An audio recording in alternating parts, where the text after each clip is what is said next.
수강생 여러분 안녕하세요. 한국인의 생애와 가족 강좌를 맡은 김지영입니다. 이번 강의는 두 번째 강의로 임신과 출산이라는 주제로 강의를 시작합니다.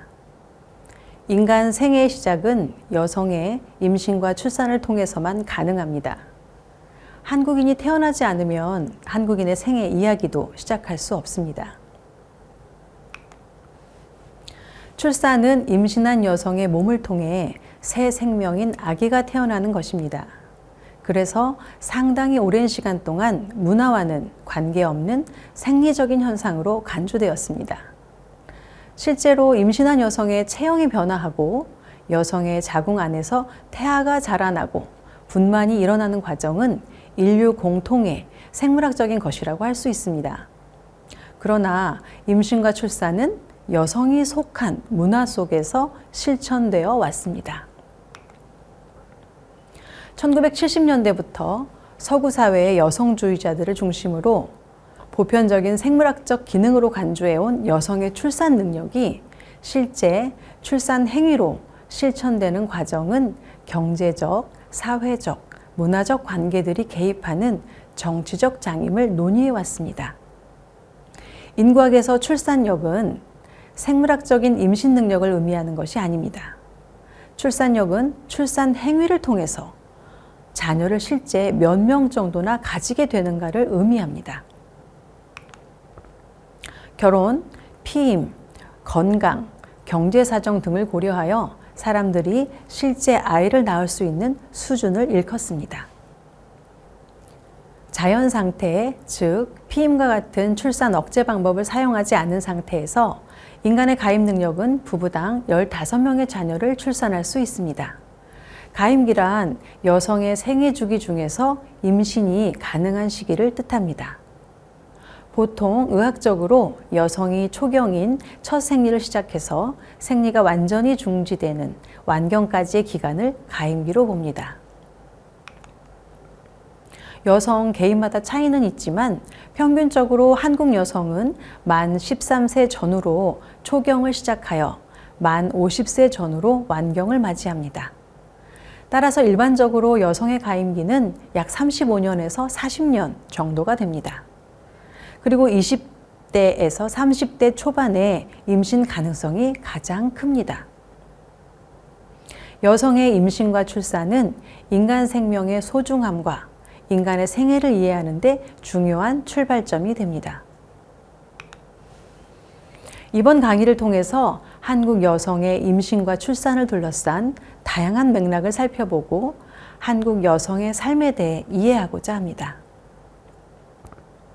먼저 이번 시간은 한국인의 생명관과 다산관념에 대해 살펴보겠습니다.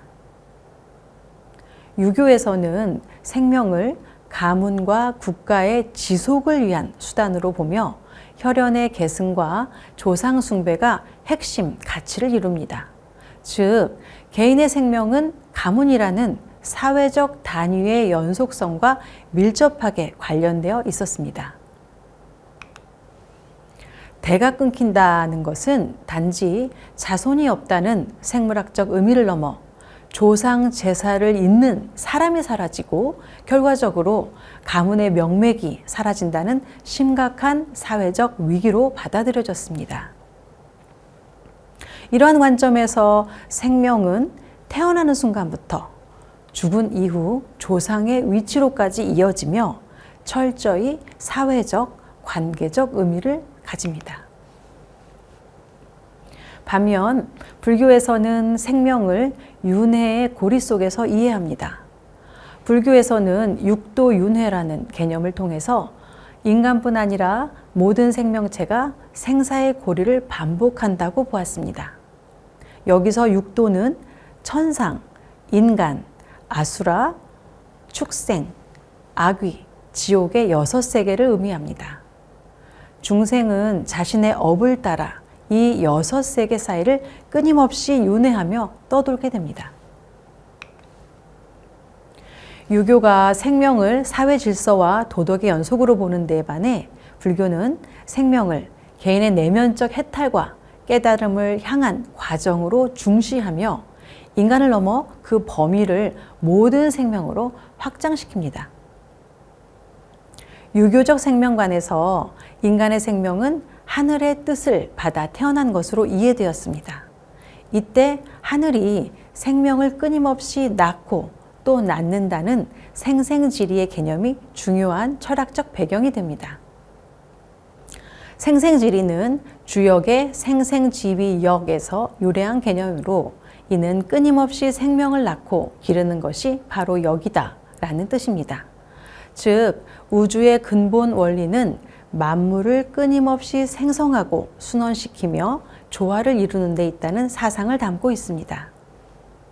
또한 유교의 철학체계인 이기로는 인간의 생명을 리와 기의 결합으로 설명합니다. 리는 우주의 보편적 도덕적 질서이고 기는 물질적 에너지로 인간은 리의 명령에 따라 기로 형성된 존재입니다.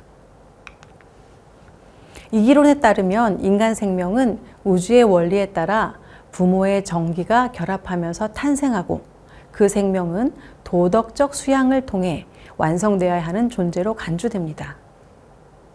부모로부터 받은 생명을 소중히 하고 이를 후손에게 전하며 가문의 영광과 사회의 덕을 계승하는 것이 유교적 생명관의 핵심이었습니다.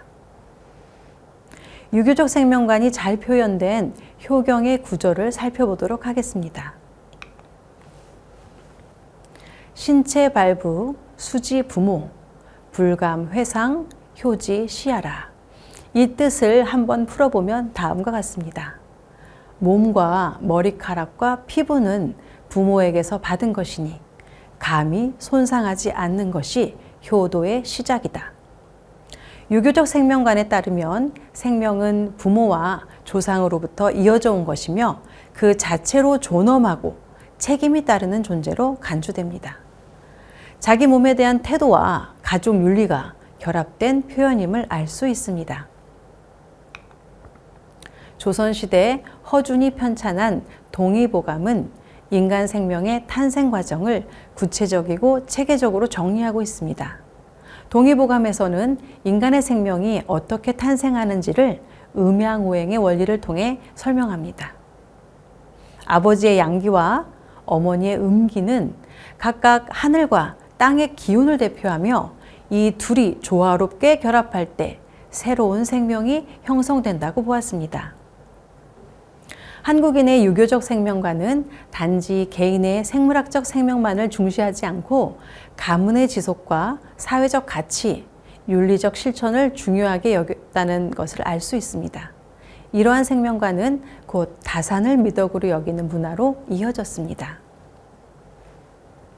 자손을 많이 낳는 것이 곧 가문의 번영과 행복을 상징하는 다복의 개념으로 확장되었습니다. 자손이 많아야 제사도 이어지고 가문도 번성한다고 여겨졌기 때문에 아들을 많이 낳은 여성은 가족과 사회로부터 존중을 받았습니다. 다산관념을 보여주는 구체적인 사례들도 존재합니다.